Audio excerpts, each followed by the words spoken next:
All right, guys, so today we are going to be learning how to write proportions to help us solve for a unit rate.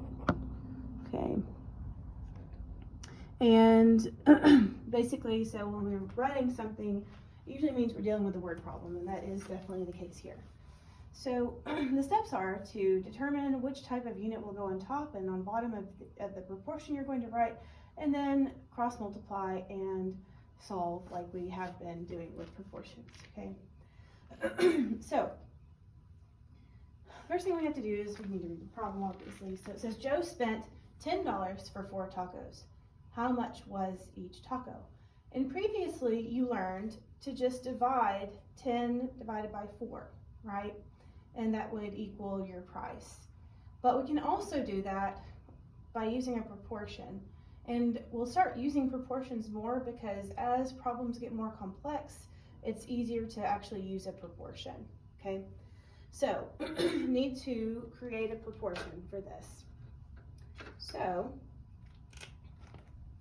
it's going to be something over something equals something over something, right? Well, let's figure out what that is.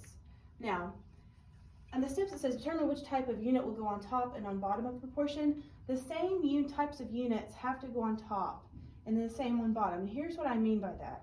So here we have dollars and tacos, right?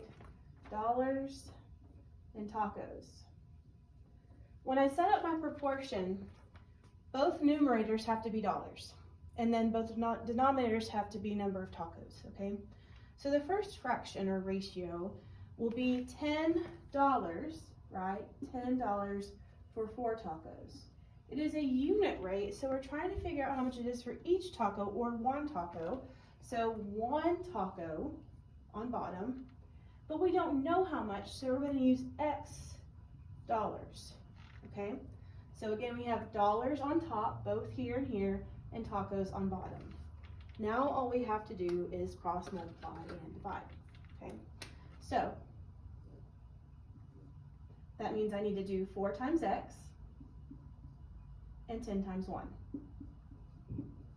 Okay, I'll move over here. 4X equals $10. If I divide through by 4, because it's 4 times X, I end up with $2.50. So each taco is $2.50. Okay. The big part of this is remembering to keep the same kind of units on top and the same ones on bottom. Okay.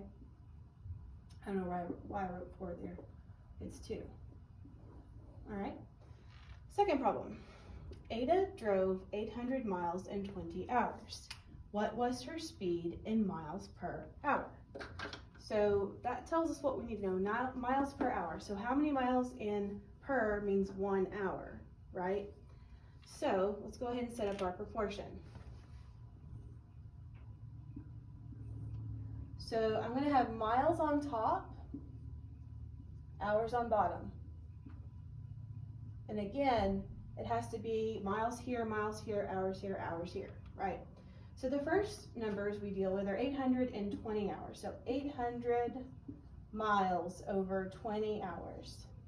But then we need to figure out how many miles per 1 hour. We know we want it to be 1 hour.